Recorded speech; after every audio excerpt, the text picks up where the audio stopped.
Okay, I'm going to create a mold for the pommel. So you can see here that I've sculpted another pommel piece. So I've got this sculpted out, and I've got this brown clay which is much softer, and I'm going to use this to kind of create the dividing line of where my two parts are going to be.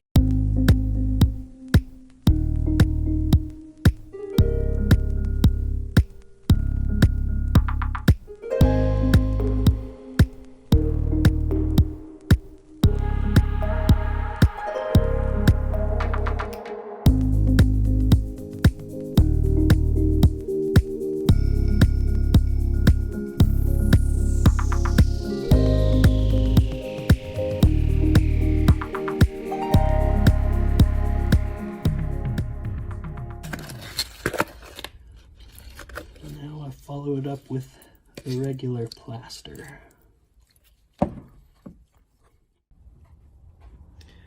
It's been a few hours, so this is set up pretty good. So I'm going to turn it over, and I'm going to carefully remove.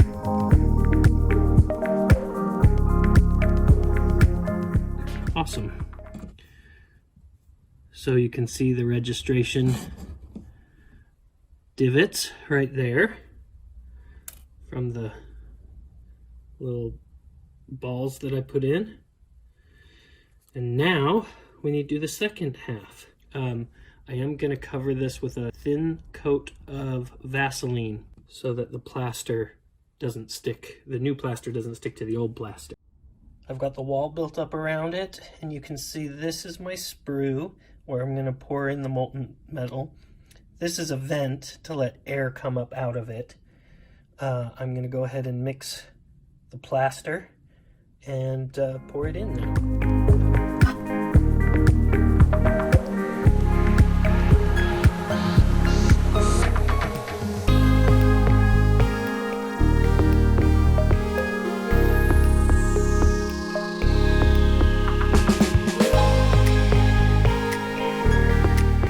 Now I'm going to cast the pewter. One thing I want to mention is that, so I made a two-part mold, but I put the sprue in the top of one of the pieces, so I'm going to have to break that apart anyway. So I have one chance to do this. I could have just done it as a one-part mold, not a two-part mold. Anyway, you can see that it goes together with the registration. Everything's good. I am going to heat up the mold with the torch. I've got my pewter ingot that I made. So I'm going to go ahead and put my pewter in here. I'll get another ingot and put it in there as well. In there. Now pewter melts at around 338 degrees, I think, which is very, very low. I mean, you can just cook it on your stovetop and melt it, but I'm going to, I mean, all I've got right now is MAP gas, which is way hotter than I need, but that's what I've got. So that's what I'm going to use.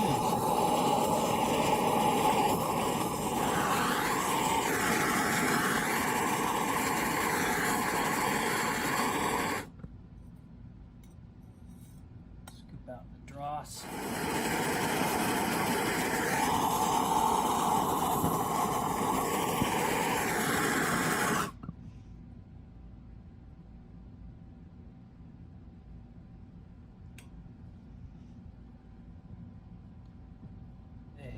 Try to open up the mold.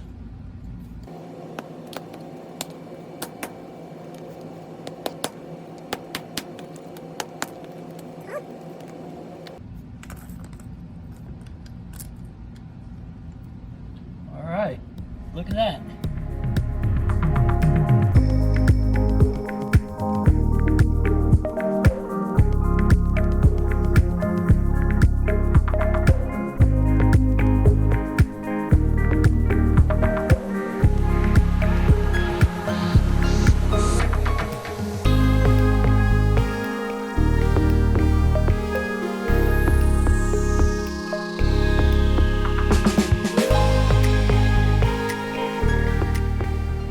pommel has this really neat, intricate design.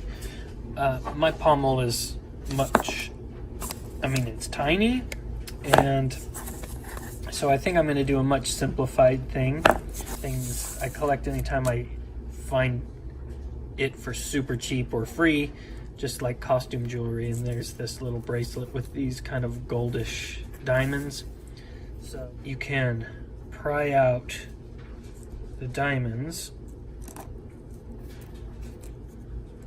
and I think I'm just going to drill a little hole that's the right size and just stick a diamond right in there.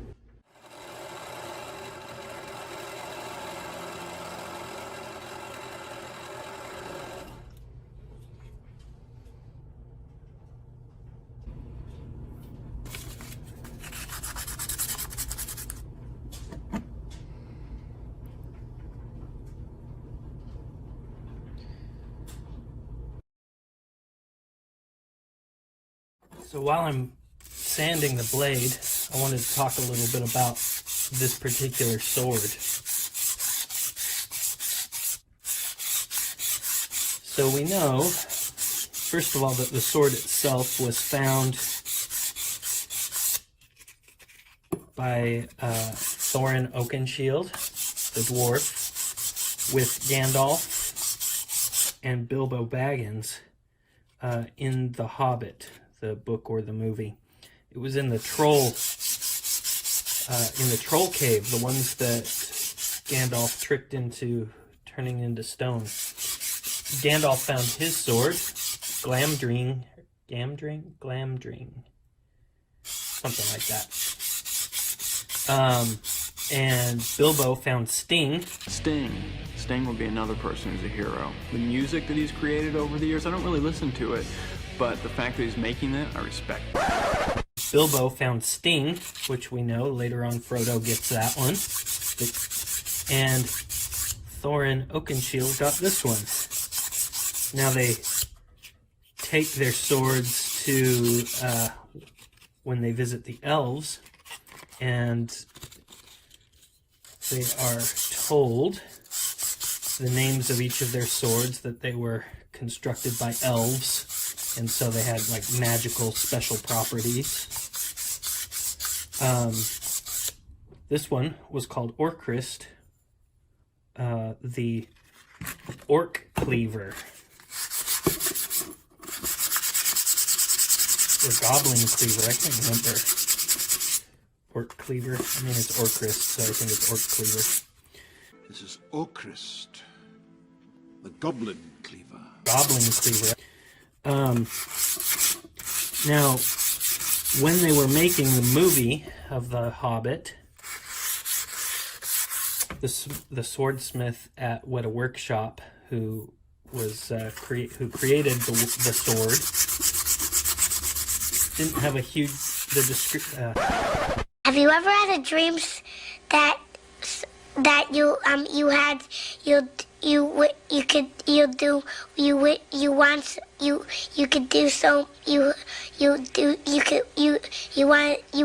him to do you so much you could do anything? The swordsmith at Weta Workshop, when they were creating the sword, read the description in the book, and it's not super specific other than that it gets wider near the tip. So he looked at historical swords, and we can see that he was inspired probably by the falchion, which gets wider up near the tip. So the falchion tends to be a very thin blade. It's not really a cleaver blade. So we can also look at the coppice, which I think is a lot closer to this. It's definitely a chopping blade. And then, of course, there is the kukri, which is, if you look at it, in some of them, it's this exact shape with just a bend. If you were to just bend that a little bit, you'd have a kukri.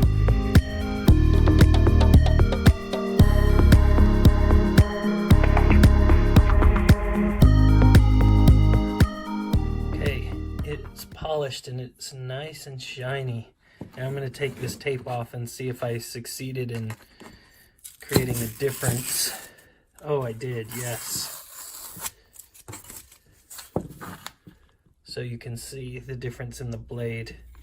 I mean, I probably could have polished this a lot better before stopping, but whatever.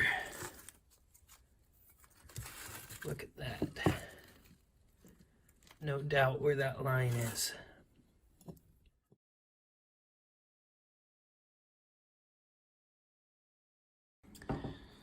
Okay, now I had planned on engraving the decoration on the blade using engravers, but I'm not quite ready for that. So instead I'm going to use a different technique. I'm going to use electrolytic engraving. So what I've got here is I've got a 12-volt battery. This is a motorcycle battery. And I've got wires connected to it. This is the positive. The negative just came off, but I'll stick it back on. And then what I've done is taken the pattern that I want and I've cut it out of vinyl. For the process to work, I take the positive end and I connect it to my sword blade.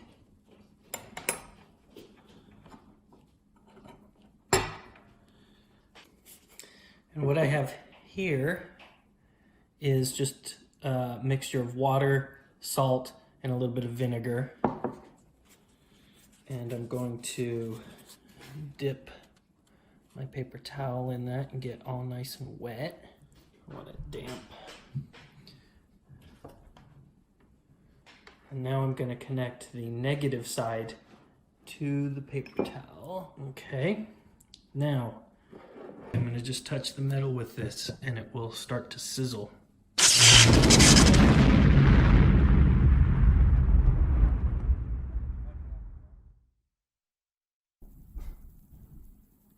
Now everywhere that has vinyl on it is protected.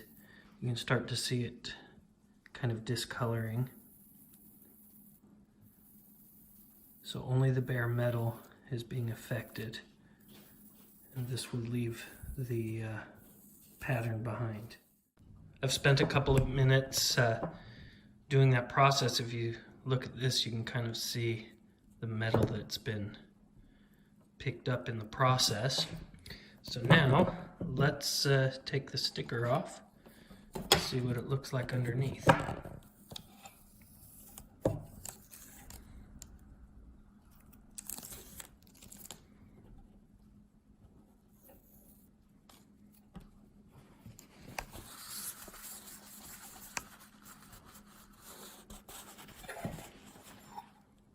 There we go.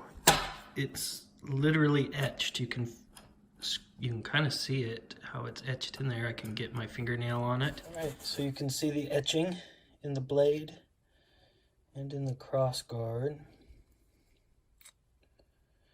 So now I'm just gonna buff these things up and then we'll do a little bit of work on the handle and then we'll be done.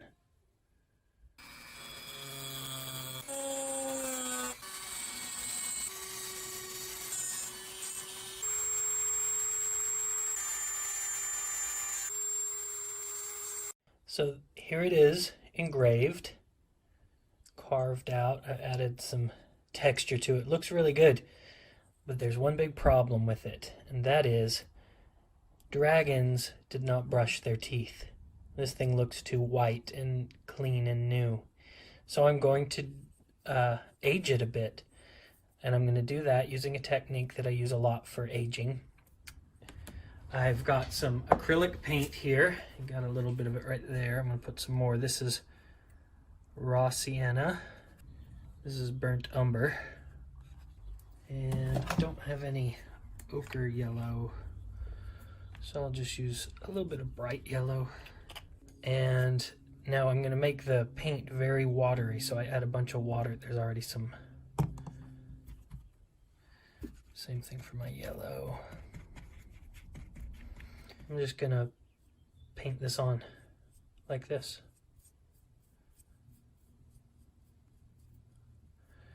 And while it's still wet, I'm gonna wipe it off. See how the paint sticks down into the grooves. It stays there in the grooves. The longer I leave the paint on before wiping it off, the darker it will make the tooth. It's starting to look older. Okay, now one secret to making things look naturally aged is to make sure you use multiple colors, not just all mixed together like I just did, but different passes. I'm going to do some of just the raw sienna, and I'm going to kind of just focus on the ends. Doesn't have to be even. In fact, I should be a lot more blotchy than that. So I'm going to, down here at the tip, I'll just be blotchy. I'm going to do some here, some over here, come up in the middle here, doing it kind of in blotchy areas. There we go. That adds a little more character to it, a little more depth. Okay, now I'm going to add the darkest,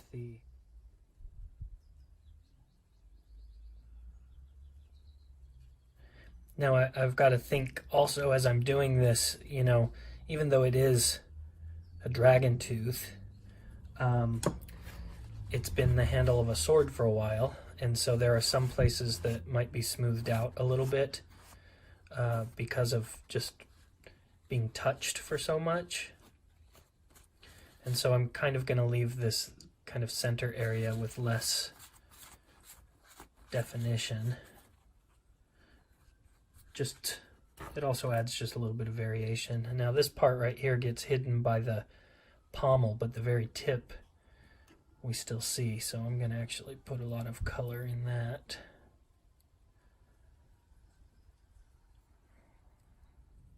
And I think we're going to call that done. That looks pretty awesome. This tooth, it's dry, but the paint itself is not very shiny. I want it to be glossy, so I'm going to cover it with this gloss varnish.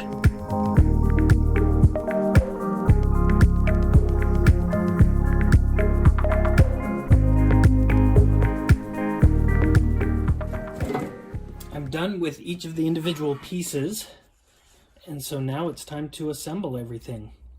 I'm going to connect everything together using some 5-minute epoxy.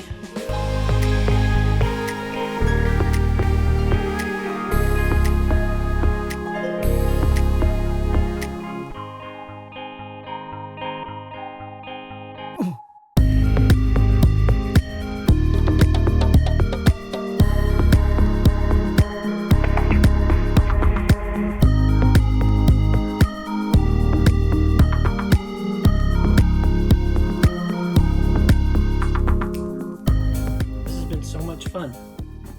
I'll tell you, I learned a lot of things. First of all, obviously I learned how to weld a little bit. I learned about some casting. I learned how to do the electro engraving.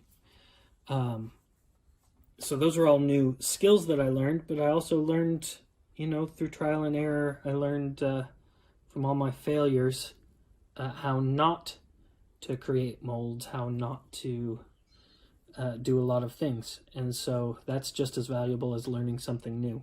Anyway, I've had a ton of fun. I hope you've enjoyed this with me. So let's take a look at the finished product.